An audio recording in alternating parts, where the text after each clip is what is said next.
I visited the Camera Museum in Istanbul.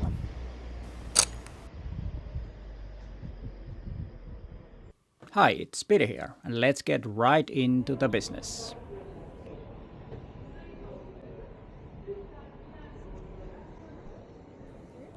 The museum is in a quite nice neighborhood called Bakırköy. It was a short walk from the train station.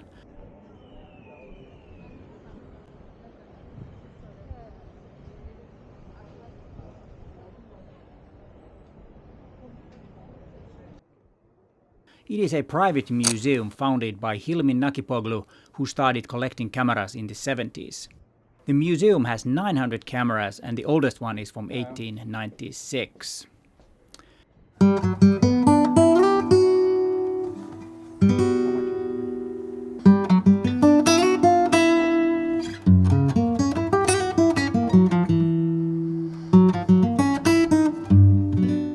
These are Kodak cameras, and here is the Brownie. It was the first camera for masses. It was the time when Kodak started to dominate the camera and film business. They used the slogan, "You just press the button and we do the rest." And this is the era when photography really started to be part of people's lives. Of course, you have to remember that those who could afford it, even though it wasn't extremely expensive, but still, of course, the working class could not afford cameras, so it was more upper class and middle class people who photographed. And the way it worked, they sent the whole camera to Kodak and then they developed the film, and then you get the camera back with a new film in it and your photographs.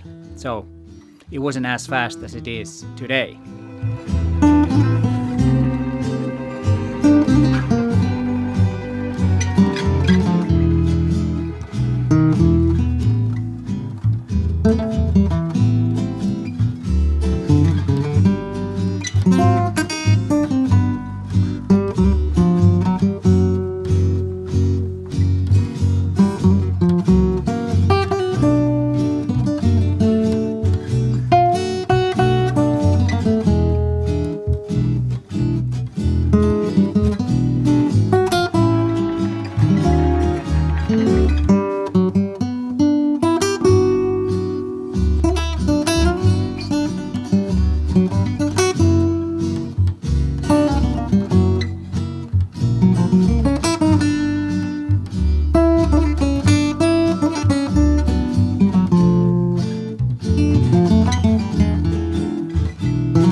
Rolleiflex is the brand when it comes to twin reflex cameras, and here are quite a few of them.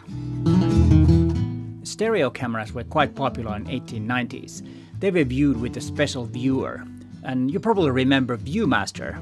Did you have one? I remember having one and watching all kinds of different stories, mainly Disney stories and Winnie the Pooh and stuff like that. I remember that was a lot of fun. The museum has 3 stories. Let's go upstairs and see what they have there.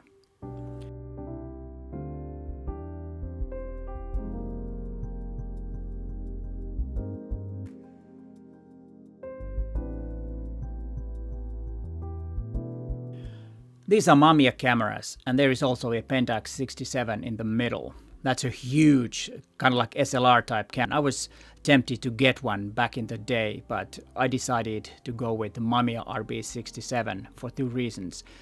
It had the revolving back, and also the bellows focusing made it possible to do really close-ups without a macro lens. So it was, in that sense, a slightly cheaper system, at least at the time for me. This cabinet has a Zenza Bronica. I had one of those in the 90s when I was photographing school kids, and we used Zenza Bronicas for the group photographs. Then there is a Linhof and the legendary Hasselblad 500. That is one camera brand I never had. I never had a Hasselblad camera, but maybe one day, I don't know. Maybe I'll buy one, I don't know. We'll see. In this room, it was all about Leica.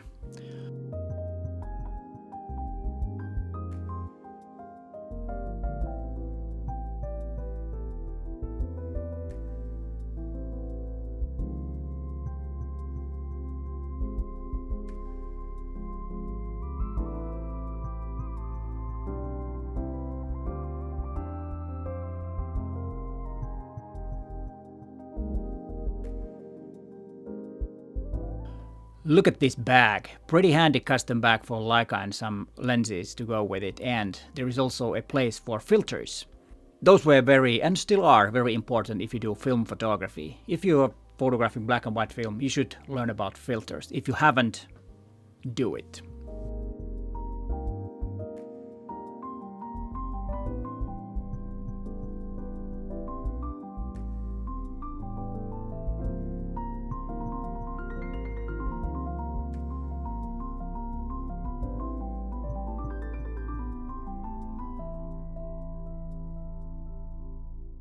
And in the back there's a special Rolleiflex Munich Olympics edition from 1972. And here is a gold version of Leica R4. It was made together with Minolta. Leica R4 was launched in 1980. It had several different models. And I was checking out what the price could be for one of these from eBay, but it was surprisingly cheap. Well, cheap.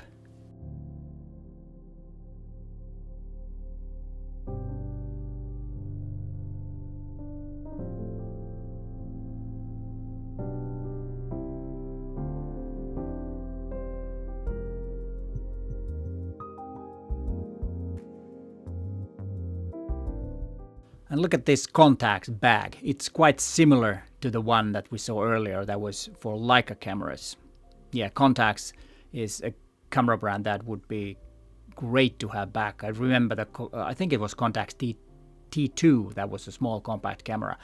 That as a digital version would be a stellar camera. It would probably be selling like hotcakes if it was still made. But I'm not sure if Contax is still available or in the market. Most likely not.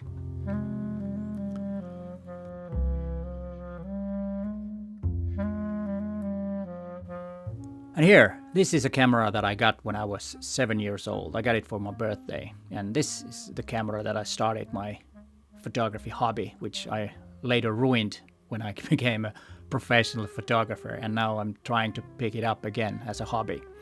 And here is one of the first photographs that I made with this camera. This is made in Denmark when we were on a family holiday driving around Northern Europe and came back through Denmark. And yeah, this is a very special image to me because I still remember when I took this image. I was so excited about this scene. And yeah, I think it's a nice minimalistic image. I don't know if my love of minimalistic comes from this image and the feeling that I had when I made this. This is a very special image in my, collection of images. One of the most valuable image to me, to be honest.